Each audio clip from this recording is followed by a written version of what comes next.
ಬೆಳಗಿನ ಬೆಳಕು. ಅರಣ್ಯಕಾಂಡ 9ನೇ ಅಧ್ಯಾಯ 15ರಿಂದ 22. ಮೇಘವನ್ನು ಹಿಂಬಾಲಿಸಿ. ಯೆಹೋವನೊಂದಿಗಿನ ನಮ್ಮ ದೈನಂದಿನ ನಡಿಗೆಗೆ ಅರಣ್ಯಕಾಂಡ 9ನೇ ಅಧ್ಯಾಯವು ಅತ್ಯಂತ ಪ್ರಾಯೋಗಿಕವಾದ ಪಾಠಗಳಲ್ಲಿ ಒಂದನ್ನು ನೀಡುತ್ತದೆ. ಇಸ್ರಾಯೇಲ್ಯರು ಯಾವಾಗ ಪ್ರಯಾಣಿಸಬೇಕು ಮತ್ತು ಯಾವಾಗ ನಿಲ್ಲಬೇಕು ಎಂಬುದನ್ನು ತಾವು ಆಯ್ದುಕೊಳ್ಳುತ್ತಿರಲಿಲ್ಲ.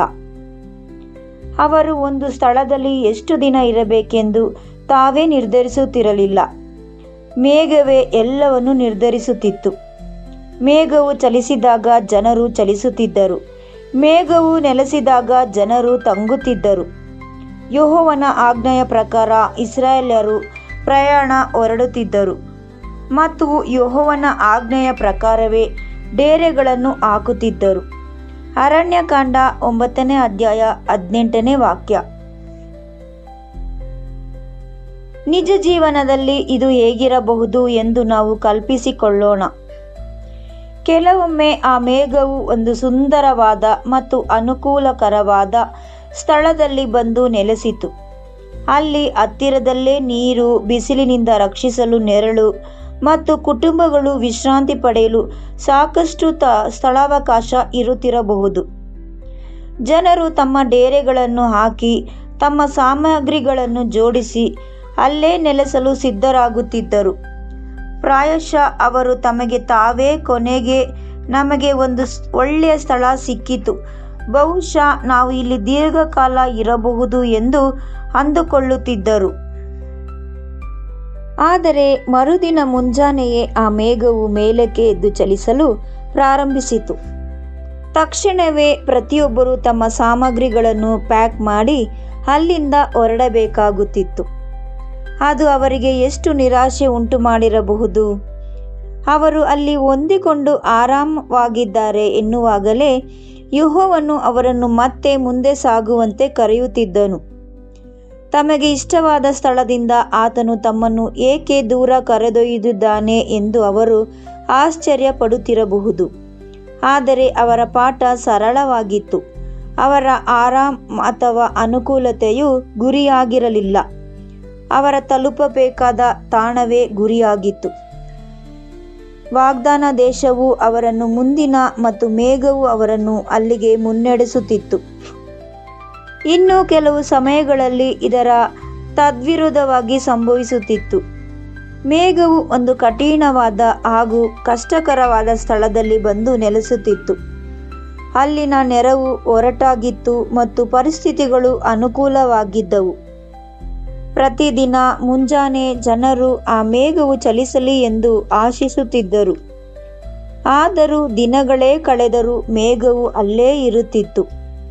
ವಾರಗಳು ಉರುಳಿದವು, ಕೆಲವೊಮ್ಮೆ ತಿಂಗಳುಗಳೇ ಕಳೆದವು. ಅವರು ಯಾವ ಸ್ಥಳವನ್ನು ಬಿಟ್ಟು ಹೋಗಲು ಬಯಸಿದರೋ ಅದೇ ಸ್ಥಳವು ಯೆಹೋವನು ಅವರನ್ನು ಇರಬೇಕೆಂದು ಬಯಸಿದ ಸ್ಥಳವಾಗಿರುತ್ತಿತ್ತು. ಇದು ಸಹ ನಂಬಿಕೆಯ ಒಂದು ಪರೀಕ್ಷೆಯಾಗಿತ್ತು. ಯೆಹೋವನ ಸಮಯ ಪ್ರಜ್ಞೆ ಅವರಿಗೆ ಅರ್ಥವಾಗದಿದ್ದಾಗಲೂ ಅವರು ಆತನನ್ನು ನಂಬುತ್ತಿದ್ದಾರೆ. ಆತನಿಗೆ ತಮ್ಮ ಒಳ್ಳೆಯದು ಯಾವುದೆಂದು ತಿಳಿಯದೆ ಎಂದು ಅವರು ವಿಶ್ವಾಸ ಪಡುತ್ತಿದ್ದಾರೆ. ಅರಣ್ಯದ ಪ್ರಯಾಣವು ಕೇವಲ ಐಗುಪ್ತದಿಂದ ಕಾನಾನಿಗೆ ಹೋಗುವ ದಾರಿಯಾಗಿರಲಿಲ್ಲ. ಅದು ಯೆಹೋವನು ತನ್ನ ಜನರಿಗೆ ಅವಲಂಬನೆ, ತಾಳ್ಮೆ ಮತ್ತು ವಿಧೇಯತೆಯನ್ನು ಕಲಿಸಿದ ಒಂದು ಶಾಲೆಯಾಗಿತ್ತು. ಇದೇ ಪಾಠವು ಇಂದು ನಮಗೂ ಅನ್ವಯಿಸುತ್ತದೆ. ಜೀವನದಲ್ಲಿ ಎಲ್ಲವೂ ಕಷ್ಟಕರವಾಗಿ ತೋರುವ ಕಾಲಗಳು ಬರುತ್ತವೆ. ನಾವು ಅನಾರೋಗ್ಯ, ಹಣಕಾಸಿನ ತೊಂದರೆಗಳು, ಕುಟುಂಬದ ಸಮಸ್ಯೆಗಳು, ನಿರಾಶೆಗಳು, ಒಂಟಿತನ ಅಥವಾ ಉತ್ತರವಿಲ್ಲದಂತೆ ತೋರುವ ಪ್ರಾರ್ಥನೆಗಳನ್ನು ಎದುರಿಸುತ್ತೇವೆ. ನಾವು ಯೆಹೋವನಲ್ಲಿ ಆ ಮೇಘವನ್ನು ಚಲಿಸುವಂತೆ ಬೇಡಿಕೊಳ್ಳುತ್ತೇವೆ. ನಮ್ಮ ಪರಿಸ್ಥಿತಿಗಳು ಬದಲಾಯಿಸುವಂತೆ ಆತನನ್ನು ಕೇಳಿಕೊಳ್ಳುತ್ತೇವೆ. ಈ ಕಠಿಣ ಕಾಲವು ಬೇಗನೆ ಕಳೆದು ಹೋಗಲಿ ಎಂದು ಆಶಿಸುತ್ತೇವೆ. ಆದರೂ ಮೇಘವು ಇದ್ದ ಜಾಗದಲ್ಲೇ ಇರುತ್ತದೆ. ಯೋಸೇಫನಿಗೆ ಈ ಅನುಭವ ಚೆನ್ನಾಗಿ ತಿಳಿದಿತ್ತು. ಆತನ ಸ್ವಂತ ಸಹೋದರರೇ ಆತನನ್ನು ಗುಲಾಮಗಿರಿಯಾಗಿ ಮಾಡಿದರು. ನಂತರ ಆತನ ಮೇಲೆ ಸುಳ್ಳು ಆರೋಪ ಹೊರಿಸಿ ಸೆರೆಮನೆಗೆ ತಳ್ಳಲಾಯಿತು. ಖಂಡಿತವಾಗಿಯೂ ಆತನು ಬಿಡುಗಡೆಗಾಗಿ ಪ್ರಾರ್ಥಿಸಿರುತ್ತಾನೆ. ಖಂಡಿತವಾಗಿಯೂ ಮೇಘವು ಚಲಿಸಲಿ ಎಂದು ಆಶಿಸಿರುತ್ತಾನೆ. ಆದರೂ ಯೆಹೋವನು ಆತನ ಪರಿಸ್ಥಿತಿಯನ್ನು ಬದಲಾಯಿಸುವ ಮುನ್ನ ವರ್ಷಗಳೇ ಕಳೆದು ಹೋದವು. ಇಂದು ನಾವು ಹಿಂತಿರುಗಿ ನೋಡಿದಾಗ ಗುಲಾಮಗಿರಿಯ ಪ್ರತಿಯೊಂದು ದಿನವೂ ಮತ್ತು ಸೆರೆಮನೆಯ ಪ್ರತಿಯೊಂದು ದಿನವೂ ಯೆಹೋವನ ಆತನಿಗೆ ಮೊದಲೇ ಯೋಜಿಸಿದ ಆ ಉನ್ನತ ಸ್ಥಾನಕ್ಕಾಗಿ ಆತನನ್ನು ಸಿದ್ಧಪಡಿಸುತ್ತಿ ಎಂಬುದನ್ನು ಕಾಣಬಹುದು. ಮೋಶೆಗೆ ಇದೇ ಅನುಭವವಿತ್ತು. ಐಗುಪ್ತದಿಂದ ಓಡಿ ಹೋದ ನಂತರ ಆತನು ಅರಣ್ಯದಲ್ಲಿ ಕುರಿಗಳನ್ನು ಕಾಯುವ 40 ವರ್ಷಗಳನ್ನು ಕಳೆದನು. 40 ವರ್ಷಗಳು ಎನ್ನುವುದು ಬಹಳ ದೀರ್ಘವಾದ ಸಮಯ. ಆದರೂ ಯೆಹೋವನು ಇವೆಲ್ಲವುಗಳ ಮೂಲಕ ಆತನ ಗುಣ ಸ್ವಭಾವವನ್ನು ರೂಪಿಸುತ್ತಿದ್ದನು. ಯೆಹೋವನು ಆತನನ್ನು ಬಳಸಿಕೊಳ್ಳಲು ಸಿದ್ಧನಾಗುವ ನಿಖರವಾದ ಕ್ಷಣದವರೆಗೂ ಆ ಮೇಘವು ಆ ಕಾಲದ ಮೇಲೆ ಹಾಗೆಯೇ ಉಳಿದಿತ್ತು. ದಾವೀದನು ಈ ಪಾಠವನ್ನು ಗ್ರಹಿಸಿದನು. ಆತನು ಇನ್ನೂ ಚಿಕ್ಕ ಹುಡುಗನಾಗಿದ್ದಾಗಲೇ ರಾಜನಾಗಿ ಅಭಿಷೇಕಿಸಲ್ಪಟ್ಟನು. ಆದರೂ ಆತನು ನಿಜವಾಗಿ ಸಿಂಹಾಸನದ ಮೇಲೆ ಕೂರುವ ಮುನ್ನ ಅನೇಕ ವರ್ಷಗಳು ಕಳೆದವು. ಆ ವರ್ಷಗಳಲ್ಲಿ ಆತನು ಸೌಲನಿಂದ ತಪ್ಪಿಸಿಕೊಳ್ಳುತ್ತಾ ಗುಹೆಗಳಲ್ಲಿ ಅಡಗಿಕೊಳ್ಳುತ್ತಾ ಒಬ್ಬ ದೇಶಭ್ರಷ್ಟನಂತೆ ಬದುಕಿದನು. ಮೇಘವು ದಾವೀದನನ್ನು ಮರೆಯುತ್ತಿರಲಿಲ್ಲ. ಮುಂದಿರುವುದಕ್ಕಾಗಿ ಅದು ಆತನನ್ನು ಮೌನವಾಗಿ ಸಿದ್ಧಪಡಿಸುತ್ತಿತ್ತು. ಕೆಲವೊಮ್ಮೆ ಯೆಹೋವನು ನಮ್ಮನ್ನು ನಮ್ಮ ಅನುಕೂಲ ವಲಯದಿಂದ ದೂರ ಕರೆಯುತ್ತಾನೆ. ಇದಕ್ಕೆ ಅಬ್ರಹಾಮನೇ ಅತ್ಯಂತ ದೊಡ್ಡ ಉದಾಹರಣೆ. ಅಬ್ರಹಾಮನು ತನಗೆ ಸ್ವಾಸ್ಥ್ಯವಾಗಿ ಬರಬೇಕಾಗಿದ್ದ ದೇಶಕ್ಕೆ ಹೊರಟು ಹೋಗಬೇಕೆಂದು ಕರೆಯಲ್ಪಟ್ಟಾಗ ನಂಬಿಕೆಯಿಂದಲೇ ವಿಧೇಯನಾದನು. ಇಬ್ರಿಯರಿಗೆ 11ನೇ ಅಧ್ಯಾಯ 8ನೇ ವಾಕ್ಯ. ಅಬ್ರಹಾಮನು ತನಗೆ ಪರಿಚಿತವಾಗಿದ್ದ ಎಲ್ಲವನ್ನು ಹಿಂದೆ ಬಿಟ್ಟು ಹೊರಟನು. ಆತನು ತನ್ನ ಹುಟ್ಟು ಊರನ್ನು, ತನ್ನ ಬಂಧು ಬಳಗವನ್ನು ಮತ್ತು ತನ್ನದೆಲ್ಲವನ್ನು ತ್ಯಜಿಸಿದನು. ಏಕೆಂದರೆ ಯೆಹೋವನು ಆತನನ್ನು ಮೇಘವನ್ನು ಹಿಂಬಾಲಿಸುವಂತೆ ಕರೆದಿದ್ದನು. ತಾನು ಎಲ್ಲಿಗೆ ಹೋಗುತ್ತಿದ್ದಾನೆ ಎಂಬುದನ್ನು ಆತನಿಗೆ ತಿಳಿದಿರಲಿಲ್ಲ. ಆತನು ಕೇವಲ ತನ್ನನ್ನು ಮುನ್ನಡೆಸುತ್ತಿದ್ದಾನೆಂದು ನಂಬಿದನು. ಇಂದು ನಮ್ಮಲ್ಲಿ ಅನೇಕರು ಇದೇ ಪಾಠದೊಂದಿಗೆ ಹೋರಾಡುತ್ತಿದ್ದೇವೆ. ನಾವು ತಾತ್ಕಾಲಿಕ ವಿಷಯಗಳಿಗೆ ಅಂಟಿಕೊಳ್ಳುತ್ತೇವೆ. ಈ ತಾತ್ಕಾಲಿಕ ಅರಣ್ಯದಲ್ಲಿ ನಾವು ಕಾಯಂ ಆದ ಆರಾಮವನ್ನು ಬಯಸುತ್ತೇವೆ. ಪ್ರತಿಯೊಂದು ಕಾಲವೂ ಎಂದೆಂದಿಗೂ ಒಂದೇ ರೀತಿ ಇರಬೇಕೆಂದು ನಾವು ನಿರೀಕ್ಷಿಸುತ್ತೇವೆ. ಯೆಹೋವನು ನಮ್ಮ ಪರಿಸ್ಥಿತಿಯನ್ನು ಬದಲಾಯಿಸಿದಾಗ ನಾವು ನಿರಾಶೆಗೊಳ್ಳುತ್ತೇವೆ. ಆತನು ಅದನ್ನು ಬದಲಾಯಿಸಲು ವಿಳಂಬ ಮಾಡಿದಾಗ ನಾವು ನಿರಾಶೆಗೊಳ್ಳುತ್ತೇವೆ. ಆದರೆ ಆ ಅರಣ್ಯವು ಎಂದಿಗೂ ನಮ್ಮ ಶಾಶ್ವತ ನಿವಾಸವಾಗಲು ಉದ್ದೇಶಿಸಲ್ಪಟ್ಟಿರಲಿಲ್ಲ. ಯಾಕೆಂದರೆ ನಮಗೆ ಇಲ್ಲಿ ಸ್ಥಿರವಾದ ಪಟ್ಟಣವಿಲ್ಲ. ನಾವು ಬರಲಿರುವ ಪಟ್ಟಣವನ್ನು ಹುಡುಕುತ್ತಿದ್ದೇವೆ.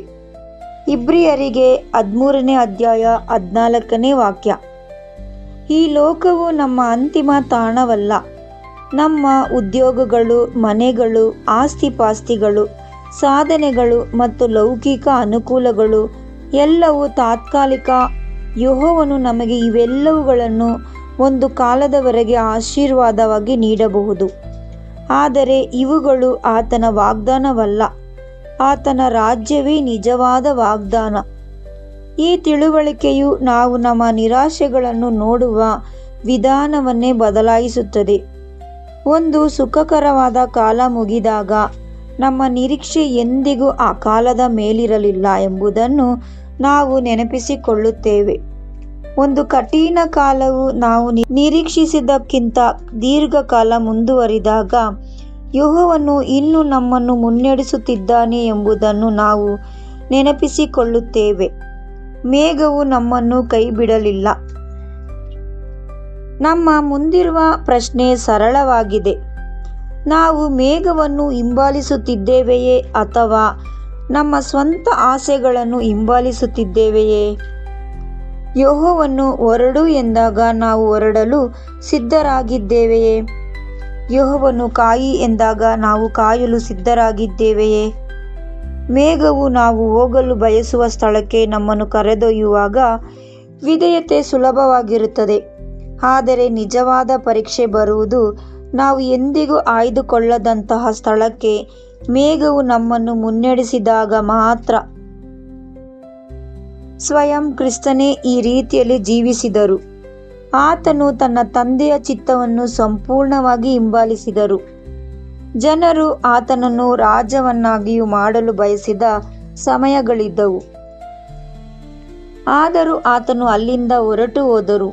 ಆತನ ಮುಂದೆ ಸಂಕಟಗಳು ಕಾಯುತ್ತಿದ್ದ ಸಮಯಗಳಿದ್ದವು.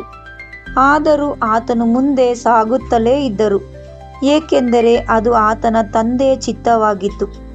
ಆತನು ಎಂದಿಗೂ ತನ್ನ ಸ್ವಂತ ಆರಾಮವನ್ನು ನೋಡಲಿಲ್ಲ. ಆತನು ಕೊನೆಯವರೆಗೂ ಮೇಘವನ್ನೇ ಹಿಂಬಾಲಿಸುತ್ತಿದ್ದರು.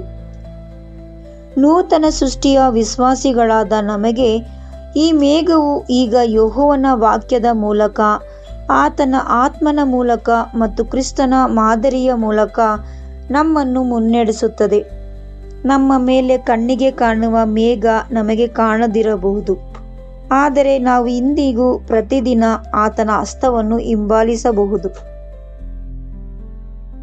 ನಿನ್ನ ಪೂರ್ಣ ಹೃದಯದಿಂದ ಯೆಹೋವನಲ್ಲಿ ಭರವಸವಿಡು. ನಿನ್ನ ಸ್ವಂತ ಬುದ್ಧಿಯನ್ನು ಆಧಾರ ಮಾಡಿಕೊಳ್ಳಬೇಡ. ಜ್ಞಾನೋಕ್ತಿಗಳು 3ನೇ ಅಧ್ಯಾಯ 5ನೇ ವಾಕ್ಯ. ಅರಣ್ಯಕಾಂಡ 9ರ ಮಹಾಪಾಠ ಇದೇ ಆಗಿದೆ. ನಮ್ಮ ಶಾಂತಿಯು ನಮ್ಮ ಸ್ಥಳದಲ್ಲಿ, ನಮ್ಮ ಸಂದರ್ಭಗಳಲ್ಲಿ ಅಥವಾ ನಮ್ಮ ಅನುಕೂಲತೆಗಳಲ್ಲಿ ಕಂಡುಬರುವುದಿಲ್ಲ. ನಮ್ಮ ಶಾಂತಿಯು ದೇವರ ಸನ್ನಿಧಿಯಲ್ಲಿ ಕಂಡುಬರುತ್ತದೆ. ಆ ಮೇಘವು ನಮ್ಮೊಂದಿಗಿದ್ದರೆ ನಾವು ಇರಬೇಕಾದ ಸರಿಯಾದ ಸ್ಥಳದಲ್ಲಿ ಇದ್ದೇವೆ ಎಂದರ್ಥ. ಆ ಮೇಘವು ನಾಳೆಯೇ ಚಲಿಸಬಹುದು ಅಥವಾ ಅದು ಇನ್ನೊಂದು ವರ್ಷದವರೆಗೂ ಅಲ್ಲೇ ಉಳಿಯಬಹುದು. 2 ರೀತಿಯಲ್ಲಿ ನಮ್ಮ ಜವಾಬ್ದಾರಿ ಒಂದೇ. ಮೇಘವನ್ನು ಹಿಂಬಾಲಿಸುವುದು, ನಮ್ಮನ್ನು ಮುನ್ನಡೆಸುವಾತನು ನಂಬುವುದು. ಇಸ್ರಾಯೇಲ್ಯರು ಅರಣ್ಯದ ಮೂಲಕ ಮುನ್ನಡೆಸಿದ ದೇವರಿಗೆ ಮನೆಗೆ ಹೋಗುವ ದಾರಿ ತಿಳಿದಿದೆ. ಪ್ರತಿಯೊಂದು ಕಾಲವು ಎಷ್ಟು ದಿನ ಇರಬೇಕೆಂದು ಆತನಿಗೆ ನಿಖರವಾಗಿ ತಿಳಿದಿದೆ. ನಮಗೆ ಯಾವಾಗ ವಿಶ್ರಾಂತಿ ಬೇಕು, ನಮಗೆ ಯಾವಾಗ ಚಲನೆ ಬೇಕು ಎಂಬುದು ಆತನಿಗೆ ಗೊತ್ತು. ಮತ್ತು ಎಲ್ಲಕ್ಕಿಂತ ಮುಖ್ಯವಾಗಿ ಆತನ ರಾಜ್ಯದೊಳಗೆ ನಮ್ಮನ್ನು ಸುರಕ್ಷಿತವಾಗಿ ಹೇಗೆ ತಲುಪಿಸಬೇಕೆಂದು ಆತನಿಗೆ ತಿಳಿದಿದೆ. ಪ್ರಾರ್ಥನೆ. ತಂದೆಯಾದ ಯೆಹೋವನೇ, ನಮ್ಮ ಸ್ವಂತ ಆಸೆಗಳನ್ನಲ್ಲ, ನಿನ್ನ ಮೇಘವನ್ನು ಹಿಂಬಾಲಿಸುವುದನ್ನು ನಮಗೆ ಕಲಿಸು. ನೀನು ಹೊರಡು ಎಂದಾಗ ಹೊರಡುವ ನಂಬಿಕೆಯನ್ನು ನಮಗೆ ನೀಡು. ನೀನು ಕಾಯಿ ಎಂದಾಗ ಕಾಯುವ ತಾಳ್ಮೆಯನ್ನು ನಮಗೆ ದಯಪಾಲಿಸು. ನಮ್ಮ ಆರಾಮವು ಗುರಿಯಲ್ಲ, ಬದಲಾಗಿ ನಿನ್ನ ರಾಜ್ಯವೇ ನಮ್ಮ ಗುರಿ ಎಂಬುದನ್ನು ನೆನಪಿನಲ್ಲಿಡಲು ನಮಗೆ ಸಹಾಯ ಮಾಡು. ಮತ್ತು ನಿನ್ನ ಮೇಘವು ಎಲ್ಲೇ ನೆಲೆಸಿದ್ದರೂ ನಾವು ಇರಬೇಕಾದ ಸರಿಯಾದ ಸ್ಥಳದಲ್ಲೇ ಇದ್ದೇವೆ ಎಂಬ ಶಾಂತಿಯನ್ನು ನಮಗೆ ನೀಡು. ನಾವು ನಿನ್ನನ್ನು ಕೊಂಡಾಡುತ್ತೇವೆ, ಏಕೆಂದರೆ ನಮಗೆ ಮನೆಗೆ ಹೋಗುವ ದಾರಿ ನಿನಗೆ ತಿಳಿದಿದೆ ಮತ್ತು ನೀನು ನಮ್ಮನ್ನು ಅಲ್ಲಿಗೆ ಸುರಕ್ಷಿತವಾಗಿ ಮುನ್ನಡೆಸುತ್ತಿ. ಪ್ರಭು ಕ್ರಿಸ್ತನ ಹೆಸರಿನಲ್ಲಿ ಪ್ರಾರ್ಥಿಸುತ್ತೇವೆ ನಮ್ಮ ಪರಮ ತಂದೆಯೇ, ಆಮೇನ್.